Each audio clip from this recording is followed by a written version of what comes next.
Est-ce qu'on peut se le faire, genre comme ça, mais c'est pas du tout confortable. Lumière, s'il te plaît. Comme ça, c'est pas trop mal. Ça va là, non? En vrai, ça va, hein. Bon, je pense que ça s'entend, c'était pas du tout une vidéo prévue. Je suis malade. Tout va bien. Je suis à Malte je viens de passer 3 jours de séminaire. Business, c'était génial. Mais c'est pas de ça dont je vais vous parler aujourd'hui, même s'il faut absolument que je vous parle, que je vous fasse un marché parler ou un truc, j'ai tellement de trucs à vous dire, et ça me bloque, j'arrive pas à continuer les vidéos sur la chaîne tant que je vous ai pas parlé un peu de plein de trucs. Cette lumière Enfin, je veux dire, déjà que je suis malade, cette lumière m'insupporte, mais bon. Je suis en train d'essayer de lâcher prise sur la qualité des vidéos. Donc on va lâcher prise sur la qualité des vidéos aujourd'hui. Ce soir, la raison pour laquelle je vous parle, c'est parce que je viens de voir une vidéo de Caro. Donc Caro, si tu passes par là, je t'aime, ok? Je t'aime et je te souhaite le meilleur. Et tu le sais. Et cette vidéo m'a fait cringer. On a l'impression que je vais pleurer. Je vais pas pleurer, hein, c'est juste que j'ai plus de voix. Cette vidéo m'a fait cringer et il y a plusieurs choses que je vois depuis quelques temps sur YouTube et sur les réseaux de manière générale qui me font cringer. Qui me crispe, quoi, pour ceux qui n'aiment pas les anglicismes. Et c'est le fait qu'il y a des youtubeurs qui ont une influence de dingue, qui font des trucs géniaux et qui n'arrivent pas à vivre de leur chaîne. Et ça me rend juste tarée. Mais quand je vous dis taré, ça me rend taré. La businesswoman qui est en moi a juste envie de tout péter, de les secouer, de les prendre et de leur dire « Mais bordel, il y a 12 500 000 solutions pour toi !» Et je sais que, bien sûr, la plupart ne voient pas les solutions, sinon ils les appliqueraient, tout simplement. Et du coup, j'ai envie de faire dans cette vidéo, en fait, j'ai envie que cette vidéo, elle aide Caro, même si Caro, je sais que tu connais mon point de vue, parce qu'on a déjà parlé de ce sujet-là ensemble, dans ton cas personnalisé, mais bon, je vais dire des choses que tu sais déjà et que je vais proposer aux autres personnes qui regarderont cette vidéo. Mais j'ai envie de parler de business, là, juste 2 secondes, pragmatiquement et sans langue de bois, et juste qu'on parle factuel, quoi, de ce que c'est qu'être youtubeur, de ce que c'est que d'être entrepreneur.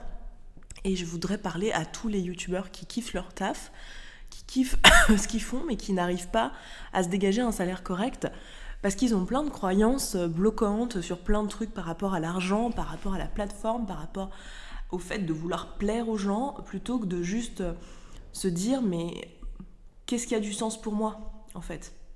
Voilà. En fait, la plupart des youtubeurs essayent de vivre de la plateforme grâce aux vues qu'il y a sur les vidéos, donc à la rémunération par les vues. Je pense que je ne vais pas vous expliquer que les youtubeurs peuvent être rémunérés par les publicités qu'il y a devant leurs vidéos. Je pense que maintenant c'est un truc qui est quand même très connu. Si vous n'avez jamais entendu parler de ça, tapez monétisation YouTube, vous allez vite comprendre de quoi il s'agit.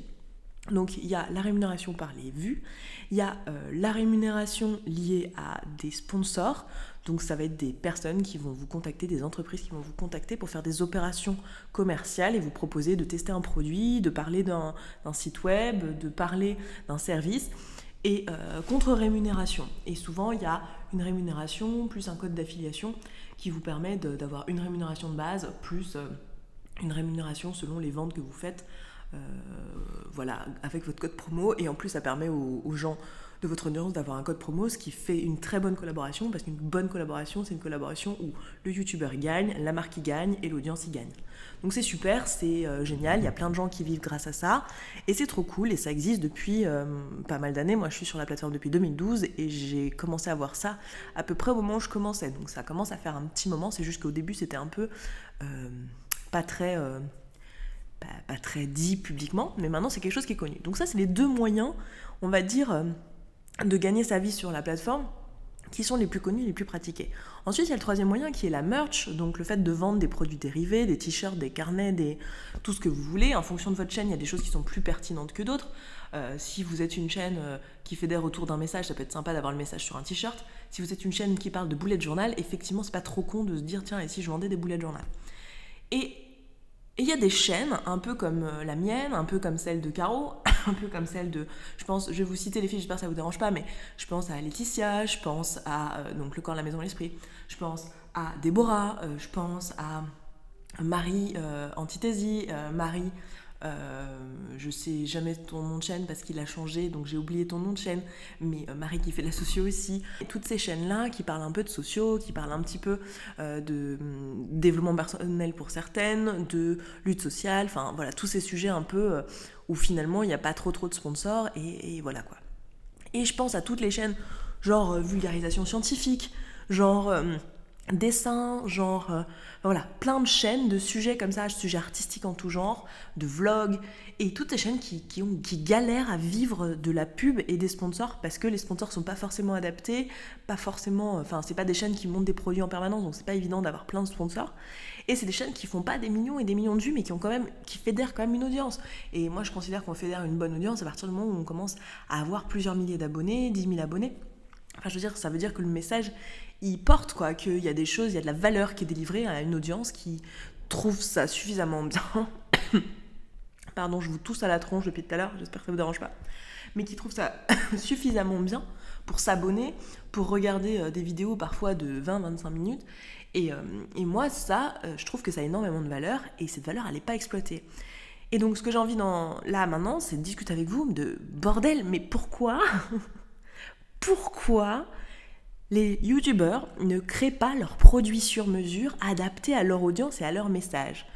Si vous faites une chaîne, c'est parce que vous avez des trucs à dire, c'est parce que vous avez une passion, c'est parce qu'il y a un truc qui vous parle. Et les gens qui vous regardent, c'est parce qu'ils aiment votre chaîne, c'est parce qu'ils sont passionnés par ce que vous dites, et vous avez probablement des sujets en commun en fait. Du coup, je ne comprends pas pourquoi... faut comprendre que si vous voulez de l'argent, si on veut un échange d'argent, il faut qu'il y ait un échange de valeur. Donc là, en fait, ce qu'on fait quand on considère, quand on compte sur la pub ou sur les sponsors, c'est qu'en fait, notre client, finalement, c'est les publicitaires, c'est les sponsors, c'est les entreprises. Et je veux dire, c'est pas elles à qui on délivre la valeur directement. Nous, notre valeur, en fait, elle est délivrée à notre audience. Et là, en faisant ça, en fait, on essaye d'apporter de la valeur à des entreprises qui... voient la valeur dans notre audience que par le nombre de gens que ça touche, mais en fait ils connaissent pas notre audience, et c'est pas les gens les plus pertinents qui vendent des trucs en fait, parce que sinon on est juste un panneau publicitaire. Pour eux on peut que être ça, parce que on est rien. En tant que youtubeur, on leur apporte rien dans leur vie à ces entreprises en fait, à part être un espace de pub. C'est pas à eux qu'on apporte le plus de valeur, donc c'est complètement con que ça soit eux nos clients en fait. C'est pas logique. Les personnes qui ont le plus envie d'acheter des trucs de nous, c'est ceux qui nous regardent en fait. Et ça veut pas dire qu'il faut leur vendre tout et n'importe quoi, ça veut juste dire qu'il faut se demander, comme dans n'importe quelle entreprise en fait, il faut réfléchir en entrepreneur. Demandez-vous, mais les gens qui me regardent, pourquoi ils me regardent? Et si vous ne savez pas, mais demandez-leur. Les audiences, moi ma communauté, elle est, vous en faites partie, vous êtes en train de regarder cette vidéo a priori, ma communauté elle est géniale, elle est hyper fédérée autour du message, et si je lui pose la question, mais de quoi vous avez envie, qu'est-ce que vous aimez ici, ils vont me répondre, et vous faites la même chose, demandez à votre audience, mais qu'est-ce que vous aimez, qu'est-ce que vous venez chercher ici? Et vous pouvez deviner, je veux dire, c'était une chaîne de vulgarisation scientifique, il y a des chances que les gens ils viennent chercher des informations de science, des choses bien expliquées, des trucs à la pointe de l'actualité, des trucs comme ça. Si c'était une chaîne de sociaux, ils viennent chercher un avis extérieur, ils viennent chercher un conseil de grande sœur, ils viennent chercher aussi de la vulgarisation, de l'ouverture d'esprit, un endroit où ils vont se sentir écoutés, un endroit où ils vont pouvoir connecter avec d'autres humains qui pensent comme eux et qui ont eu les mêmes réalisations dans leur vie. Ils cherchent sur nos chaînes, c'est ça, ils cherchent un endroit où en fait il y a d'autres gens qui réfléchissent au même truc qu'eux en ce moment et qui font les mêmes clics dans leur tête, et c'est hyper rassurant quand on commence à comprendre des trucs sur le monde, quand on s'élève en conscience et qu'on comprend des trucs dans tout ce qui est lutte sociale et tous ces trucs là, quand on commence à découvrir des choses, on se sent hyper seul. Et du coup YouTube et les chaînes comme celle de Caro, comme celle de Laetitia, comme celle de Déborah, comme la mienne, c'est des chaînes, comme celle de toutes les autres qui font ça, je veux pas juste restreindre à nous, mais plein de chaînes qui font ça. Toutes ces chaînes-là, c'est des chaînes qui apportent un soutien et qui fédèrent en fait. Et c'est ça que les gens viennent chercher sur nos chaînes. Du coup, moi, je te l'ai dit Caro déjà, mais je vais le dire pour les gens qui regardent. Posez-vous la question, qu'est-ce que les gens viennent chercher sur votre chaîne qui les drive, qui font que ces gens, ils ont trop envie de regarder vos vidéos. Et demandez-vous comment vous pouvez leur donner plus de ça qu'à travers la plateforme. Exactement la même chose, qui viennent chercher, ce qu'ils aiment le plus chez vous. Comment vous pouvez leur donner encore plus de ça en dehors de la plateforme? Et pour moi, tu vois, les gens chez moi, ils viennent chercher quoi? Ils viennent chercher un regard extérieur et du conseil. En réalité, ils ne le savent pas, mais ils viennent chercher aussi la motivation, des levées de croyances limitantes. Et en fait, tout ça, ça s'appelle du coaching, en fait. Ils viennent chercher du coaching. Du coup, qu'est-ce que je fais ? J'essaye d'étendre ça en dehors de la plateforme. Je peux pas coacher les gens individuellement sur YouTube, c'est pas possible parce que je les connais pas. Et du coup, j'ai créé une boîte qui fait du coaching. Mais il y avait plein d'autres pistes, tu vois. J'aurais pu créer un bouquin autour des idées, transmettre les idées, mais encore plus structuré, apporter encore plus de valeur que dans une vidéo de 20 minutes, en écrivant un livre. J'aurais pu faire un reportage, j'aurais pu créer une communauté. D'ailleurs, je l'ai fait, créer une communauté autour de l'auto-coaching. Parce que moi, cette question, je me la pose tout le temps avec mon audience. Je me dis, mais qu'est-ce que viennent chercher les gens ? Et qu'est-ce que je peux leur apporter ? Du coup, comment je peux leur apporter encore plus de ça, de manière encore plus efficace et qui apporte encore plus de valeur dans leur vie ? Et tu vois, dans le cadre de ta chaîne, Caro, et je te le dis, je sais que je le dis publiquement, mais je te dis pas qu'il faut absolument que tu fasses ça, je sais pas, je suis pas dans ta tête, et c'est ton business, c'est ton entreprise, c'est ta chaîne, et c'est ton identité, mais une suggestion que tu connais déjà parce que je t'en ai déjà parlé, et j'imagine que si tu l'as pas fait, c'est que ça te correspond pas, ou que t'es pas prête, et c'est ok, tu vois, mais je le dis juste à titre d'exemple, une chaîne comme Caro, moi, en tant que businesswoman, je vois cette chaîne, je me dis, mais les gens, ce qu'ils viennent chercher, c'est quelqu'un qui est ouvert d'esprit, qui leur ouvre l'esprit avec des choses, qui est à l'écoute, qui les juge pas, qui peut parler de tous les sujets. Elle parle quand même de sujets hyper sensibles, Caro. Elle a en plus une expertise en sociaux, c'est quand même ses études, c'est quand même son domaine dans lequel, c'est ce qu'elle fait le plus de ses journées, faire de la socio. Donc elle baigne dedans, elle est constamment là-dedans, elle lit énormément sur ce sujet-là. Donc les gens, ce qu'ils viennent chercher sur sa chaîne, c'est ça en fait. Et comment on peut donner plus de ça à ces personnes-là ? Dans cet exemple, moi je dirais, typiquement, moi j'ai plein d'idées, mais le premier truc qui me vient, c'est pourquoi pas faire un Discord avec des channels qui parlent de différents sujets, où les gens pourraient venir discuter en fait dans un cercle qui est bienveillant, où il y a une écoute. Parce que toutes les personnes qui tombent sur ces vidéos où on parle, je sais pas, de stress, d'anxiété, je vais pas nommer tous les sujets parce que déjà je veux pas que ma vidéo soit démonétisée, et Caro elle parle de plein de sujets qui sont démonétisés, donc si je dis les noms, je vais me faire démonétiser, mais vous savez, tous ces sujets sensibles dont on parle, qui méritent de la discussion, en fait, où une vidéo ne suffit pas, en fait, à faire qu'on ait fait le tour du sujet. C'est pas possible, en fait. Et tous ces sujets-là, moi, je dirais, pourquoi pas faire un Discord pour venir en parler, en fait. Que tous les gens de la communauté aient un espace bienveillant, et que toi, tu construises un espace bienveillant. Et pourquoi pas, sur ce Discord, qui est un live par mois, qui est que accessible aux gens du Discord, pour venir discuter d'une thématique et juste en parler, juste un endroit, un espace de parole, tu vois. Et moi, ça, je pense que ça peut se monétiser à 5-10 euros par mois. C'est rien. Là, tout le monde peut se le permettre. Vraiment, quasiment tout le monde, sauf ceux qui n'ont pas de carte bancaire. Mais je veux dire, même un étudiant, même quelqu'un qui est au chômage. Moi, je le vois tout le temps. Je sais qu'il y a des gens qui vont me dire « Mais non, Esther, tu vis dans une bulle de, je sais pas quoi, de riches et tu te rends pas compte qu'il y a des gens qui peuvent pas se permettre 5 euros. » Je pense que quand c'est quelque chose d'important, tu peux te permettre 5 euros. Et tu peux les trouver si tu penses que c'est important pour toi. Et je pense qu'il y a des gens pour qui c'est super important et qui les trouveront. Pourquoi je pense ça ? Parce que y a des cartes UGC illimitées pour les étudiants qui coûtent 20 euros. Je vois constamment des étudiants sortir de McDo, dépenser des 5-10 euros dans un McDo. Je vois constamment des gens, genre étudiants, prendre un kebab. Donc oui, les étudiants ont quand même un pouvoir d'achat et je pense que c'est n'importe quoi, et c'est des croyances limitantes et bloquantes, et c'est complètement désempouvoirant que de dire que y a des gens qui peuvent pas se permettre 5 euros. Il y a effectivement des gens pour qui c'est le cas, mais ils sont quand même extrêmement minimes. Donc si on pouvait ne pas se priver de toute la valeur qui peut être échangée ici à cause de croyances limitantes, ça serait quand même cool, je trouve. Et donc je pense que dans un cas comme Caro, moi je proposerais un truc comme ça, je trouverais ça génial. Si tu ouvrais un Discord à 5 euros par mois, où tu viens et tu as un espace de parole, en plus ça serait l'occasion pour plein de gens qui n'osent pas aller parler de leurs problèmes à un spécialiste, à un médecin ou à quelqu'un qui est habilité à le faire, d'avoir un espace de parole. Évidemment, il ne faudrait pas que tu sortes de ta posture de je suis juste en posture d'écoute et je ne fais rien et je donne pas de directive parce que je suis pas habilité à le faire, mais juste un espace de parole, et qu'après toi tu rediriges vers les bons professionnels, tu trouves des partenaires, etc. Mais ça serait une valeur inestimable en fait. Genre ça vaut bien plus que 5 euros par mois, mais quand bien même tu me mets à 5 euros par mois, moi avec la communauté qui est à 19 euros par mois, Il y a des personnes en fait qui suivent le podcast et qui veulent appliquer les outils, ils veulent juste de l'aide. On leur apporte de l'aide toutes les semaines et tous les jours, on envoie un petit vocal pour leur apporter de l'aide sur les outils qu'on est en train d'appliquer et qu'on apprend dans le podcast gratuitement. Donc en fait, tu pourrais le faire gratuitement, tout seul, ou alors tu peux le faire en étant accompagné par la communauté, où nous on le fait. Et bien la communauté, c'est 19 € par mois. On a énormément d'étudiants, on a énormément de personnes qui n'ont pas forcément des gros moyens et qui sont là et qui font des transformations de dingue dans leur vie. Et ça, tu vois, rien que ça nous apporte 5 000 € de chiffre d'affaires par mois. Juste, je le balance là un peu, tant pis, je donne des chiffres, je sais que c'est pas très bien vu de donner des chiffres, mais je veux dire, c'est possible, tu vois, genre, Caro, si tu lances un produit à 5 € par mois, où t'aides vraiment les gens d'une façon que tu ne peux pas faire par construction sur YouTube, parce que la plateforme ne le permet pas, mais où t'apportes de la valeur qui est similaire à ce que tu fais sur la chaîne et à la raison pour laquelle les gens te regardent, mais t'as largement de quoi en vivre, je suis sûre que tu peux te dégager un salaire équivalent à ce que tu avais à la caisse en fait, et que tu apporteras beaucoup plus aux gens et que tu feras beaucoup plus la différence que juste en faisant les vidéos en fait. Juste si tu passes au-delà de cette peur de dire « Ah mon Dieu, mais je suis pas légitime ». Mais bien sûr que si, t'es légitime, bordel de merde, il y a 270 000 personnes qui te regardent parce qu'elles estiment que ce que tu fais, ça a de la valeur. Bien sûr que t'es légitime, je sors juste pas de ta posture et recentre-toi tout le temps et remets-toi en question tout le temps comme tu le fais tout le temps et tu le fais tout le temps. Donc tu le sais que tu vas pas t'improviser psy, coach ou je ne sais quoi que tu n'es pas. Tu vas pas le faire, donc n'aie pas peur et lance-toi. Et bon, c'est peut-être pas le bon format, tu vois. Moi, je t'ai balancé comme ça un Discord avec un live, c'est mes idées à la con, tu vois. Mais trouve ton truc.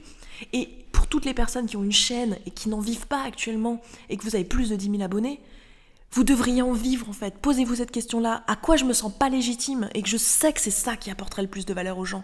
Et dites-vous, qu'est-ce que je veux faire en fait ? Est-ce que je veux contribuer ?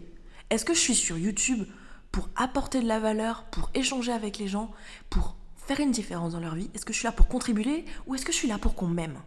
Parce que si je suis là pour qu'on m'aime, effectivement, si je sors un produit payant, il y a peut-être 2-3 clampins qui vont venir me dire « Gna gna gna, t'es pas légitime, gna gna gna, c'est beaucoup trop cher, gna gna gna, tu demandes de l'argent mais t'as pas honte à faire un vrai boulot. » Mais ces gens-là, c'est pas dans leur vie que vous faites la différence. Donc, si vous avez envie d'en vivre, demandez-vous comment je peux créer plus de valeur pour les gens pour qui mon contenu a déjà de la valeur. Comment je peux faire pour faire la différence dans leur vie ? Et moi, ça me paraît tellement évident que tu vois, quelqu'un qui vient sur une chaîne de sociaux, il vient pas pour entendre parler d'une boîte de céréales qui pourrait sponsoriser la chaîne en fait. Il vient là, il est prêt à acheter plutôt, des places de spectacle si toi tu le fais marrer en fait. Il a envie d'aller voir ton spectacle, il n'a pas envie d'acheter des céréales, tu vois, il est pas là pour ça. Bah là, c'est la même chose en fait. Quelqu'un qui vient chercher de l'écoute, il veut de l'écoute quoi, il veut pas des céréales, tu sais, ça me paraît tellement... Et récemment, là, j'étais dans un événement chez YouTube, qui s'appelle Elles font YouTube. Donc Elles font YouTube, c'est un programme qui aide à booster les femmes sur la plateforme et à les aider en fait à grandir sur la plateforme. Et j'adore ce programme, je trouve que c'est une super initiative. Et j'étais à un événement là-bas où c'était pour aider les femmes à gagner leur vie sur la plateforme. Et j'ai cringé à mort quoi, j'étais là mais putain, les solutions qu'on nous proposait c'était, sur les lives maintenant, vous pouvez mettre un boost button ou je sais pas comment ça s'appelle et les gens ils peuvent vous donner de l'argent ou vous pouvez utiliser un Utip ou un machin. Je suis là mais putain, mais pourquoi est-ce qu'on continue à demander de l'argent contre rien ? Pourquoi est-ce qu'on a peur en fait de juste créer de la valeur ? Mais créer de la valeur pour les gens, demandez-vous comment je peux faire pour changer leur vie. Enfin, on achète tous plein de choses dans notre vie qui nous apportent des choses. Et on est heureux de le faire. Moi, je suis heureuse de payer, 50 balles par mois pour mon téléphone parce que ça m'apporte des choses dans ma vie. Je suis heureuse de payer, j'allais dire mon abonnement Netflix, mais j'ai pas d'abonnement Netflix, mais parce que ça m'apporte des trucs dans ma vie. Donc pourquoi vous pourriez pas vous dire, en tant que youtubeur, mais qu'est-ce que je peux apporter dans la vie des gens ? Et pourquoi pas se demander, mais qu'est-ce que je leur apporte déjà ? Et comment je peux apporter plus en dehors de la plateforme ? Parce que juste, c'est pas possible sur la plateforme de le faire en fait. Et il y a plein de choses, il y a des séminaires, il y a des présentiels, il y a des appels par Skype, il y a plein de choses que vous pouvez faire en fonction de votre thématique, des bouquins, soyez créatifs. Et si vous ne savez pas ce que vous apportez à votre audience, demandez-lui, faites un sondage, demandez-lui qu'est-ce qu'elle veut, qu'est-ce qu'elle vient chercher déjà dans vos vidéos et demandez-vous comment je peux créer plus de ça et vous pourrez en vivre. C'est sûr, si vous avez 10 000 abonnés, mais même 5 000 abonnés, vous pouvez vivre d'un produit à 5 €, quoi, ou 10 €, ou 20 €, ou même 100 €. Vous pouvez vivre. Donc, arrêtez avec ces croyances limitantes de merde, genre, je suis pas légitime, et puis si je me plante, mais si vous vous plantez, moi j'en ai lancé des produits sur cette chaîne où ça s'est pas vendu. Je suis pas morte. Franchement, ça se fait. Juste, demandez-vous, je veux être aimé ou je veux contribuer? Posez-vous cette question-là. Pourquoi je fais ce métier? Pourquoi je suis là? Et moi, j'ai l'impression que tous les gens qui tiennent sur la plateforme longtemps, c'est des gens qui sont engagés, c'est des gens qui ont un message. Alors peut-être que ce message, c'est pas un truc genre sauver le monde, mais ils ont un message. Donc demandez-vous, qu'est-ce que je veux? Je veux contribuer avec ce message? Je veux porter ce message? Ou est-ce que je veux que tout le monde m'aime et surtout qu'on me dise jamais que je suis un vendu ou que je suis je sais pas quoi? Parce que ça, c'est juste vos peurs à vous. C'est vous qui êtes au courant. Enfin, là, tout ce que vous avez, c'est peur que quelqu'un vous dise un truc que vous avez peur de penser sur vous tout bas. Mais posez-vous la question. Est-ce que vous êtes un vendu? Est-ce que vous êtes un charlatan? Est-ce que vous êtes quelqu'un qui fout rien de ses journées? Et tous les trucs que vous avez si peur qu'on vous dise en commentaire. Est-ce que vous êtes ça? Regardez-vous dans une glace et demandez-vous. Est-ce que objectivement vous êtes ça? Est-ce que vous êtes d'accord avec ça? Si c'est non, les gens se trompent et ils ont le droit de se tromper sur vous. Ils ont le droit de penser ce qu'ils veulent sur vous et ils ont le droit d'être à côté de la plaque et c'est ok. Et vous pouvez ne pas être atteint par ça, vous avez le droit de laisser glisser. Et surtout, un dernier truc avant qu'on se laisse là-dessus, je suis désolée, je suis à donf, mais ça me touche ce genre de sujet, ça m'énerve, tu vois. Moi, c'est ma mission dans la vie en fait, c'est que les gens se débloquent la tête et fassent les trucs qui leur parlent, tu vois, parce que je trouve qu'on est tellement meilleur à faire ce qui nous parle et on apporte tellement plus à tout le monde si on fait ce qui nous parle et ce qui nous drive. Dernier truc avant qu'on se laisse, je sais qu'il y a beaucoup de gens, surtout dans le milieu YouTube un peu artistique, où il y a plein de gens qui se considèrent comme des artistes et pas comme des entrepreneurs et qui n'aiment pas l'argent et qui veulent pas qu'il y ait de l'argent parce que l'argent c'est mal ou je ne sais quoi. L'argent c'est pas mal. L'argent c'est juste révélateur de qui vous êtes. Si vous êtes un gros connard et que vous avez beaucoup d'argent, vous allez faire beaucoup de grosses conneries. Si vous êtes quelqu'un de bon et que vous avez beaucoup d'argent, vous allez faire beaucoup de belles choses. Donc si vous avez peur de gagner de l'argent, c'est que vous avez peur de qui vous êtes en fait. Demandez-vous, qu'est-ce que vous feriez si vous avez beaucoup d'argent? Est-ce que vous allez devenir un gros connard ou pas? Et si vous êtes anticapitaliste, l'argent, c'est pas le capitalisme en fait. C'est deux choses différentes, c'est pas des synonymes. Vous avez besoin d'argent pour vivre. Donc arrêtez cette putain de dissonance cognitive de merde là, à se dire je vais surtout pas gagner d'argent parce que quand même ça serait mal. Non, c'est pas mal, il vous en faut, vous devez payer votre loyer comme tout le monde. Donc attelez-vous plutôt à créer de la valeur dans ce monde, à apporter, à faire le meilleur selon ce que vous trouvez juste, à prendre ce que les autres ont à vous donner quand ils vous font des remarques constructives et à vous demander si vous êtes toujours aligné avec vous-même et juste faites votre part quoi. Faites votre taf et arrêtez d'avoir peur du regard des autres. Bon, je sais qu'il y a plein de choses dans ce que je viens de dire là qui s'appliquent pas du tout à toi Caro, mais je sais que tu sais faire le tri. Et puis pour tous les autres, j'espère que ce message sera parti. Ça fait longtemps que je veux parler de ce sujet-là et que je me retiens parce que je me dis il faudrait que je trouve le bon moment, les bons mots. Bon finalement ce sera avec les mauvais mots, complètement déglingués par la crève. Et je suis sûre qu'il y a plein de maladresses dans cette vidéo. Écoutez, ceux qui sont offensés par mes propos, c'est juste... s'il y a une de mes phrases que vous comprenez pas, parce qu'effectivement ça porte à confusion, ce qui est très probable, puisque je vous parle comme ça, comme si je vous avais en face, et si je vous avais effectivement en face, et qu'à un moment donné c'était pas clair, vous m'auriez coupé la parole et posé une question, et là vous pouvez pas. Donc s'il y a effectivement un truc qui est pas clair, demandez-moi juste en commentaire, et je vous répondrai, et voilà. Et puis écoutez, j'espère que ça aura donné du dynamisme à tous les youtubeurs qui gagnent pas leur vie, et qui s'autorisent pas à gagner leur vie. J'ai juste envie de venir vous botter le cul, très sincèrement, je vais être tout à fait honnête. J'ai envie de vous donner un petit coup de pied aux fesses professionnel, mais bon, voilà. Donc j'espère que vous allez vous booster et décider d'en vivre et arrêter de vous raconter des conneries sur c'est pas possible, je suis pas légitime, et puis l'argent c'est mal, et commencer à contribuer parce que c'est pour ça qu'on est tous là. Et si vous êtes sur cette plateforme depuis longtemps, c'est que vous avez un talent, donc exploitez-le. Et ce talent, c'est un truc que vous n'avez pas demandé, c'est un truc que vous avez que d'autres gens n'ont pas. Et la moindre des choses, c'est de s'en servir pour contribuer et d'apporter aux autres et de ne pas avoir peur d'apporter aux autres. Et quand on gagne de l'argent, c'est qu'on a apporté de la valeur. Quand vous gagnez de l'argent, votre salaire, en fait, c'est parce que vous avez apporté de la valeur à votre patron et du coup, il vous le rembourse selon salaire.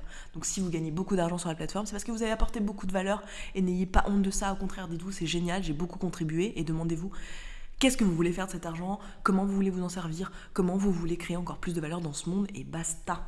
Voilà. Je m'arrête là, sinon je vais parler encore des heures. Je vous embrasse, je vous souhaite un beau week-end. Je vais essayer de caler ça, là, d'envoyer ça maintenant sur la plateforme. On va voir si ça upload.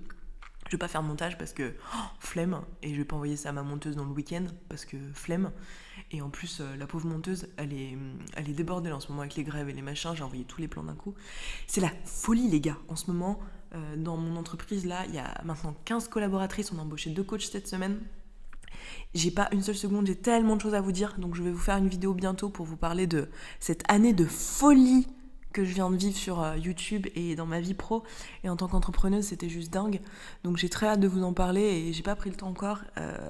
J'ai pas pris le temps parce qu'on est surbooké avec nos clientes et c'est génial et je m'éclate à faire ce que je fais et j'ai vraiment envie de vous en parler plus, de vous embarquer plus dans l'envers du décor, de vous parler comme je vous parle là, de trucs sur l'entrepreneuriat et de débloquer des choses. Je sais qu'il y en a beaucoup dans mon audience qui osent pas se lancer ou qui sont en train de se lancer et non pas que je veuille parler que de ça, mais ça fait quand même partie de ma vie. Et voilà, bref, cette fois je m'arrête vraiment. Je vous embrasse, je vous souhaite un bon week-end. Et si ça sort pas dans le week-end, c'est que j'ai pas réussi à le uploader dans le week-end, donc tenez pas compte de cette phrase. Et je vous fais des gros bisous, et voilà, ciao ciao. Et si ça résonne, c'est juste que je suis dans un Airbnb scandaleusement trop grand et pas assez meublé. Voilà.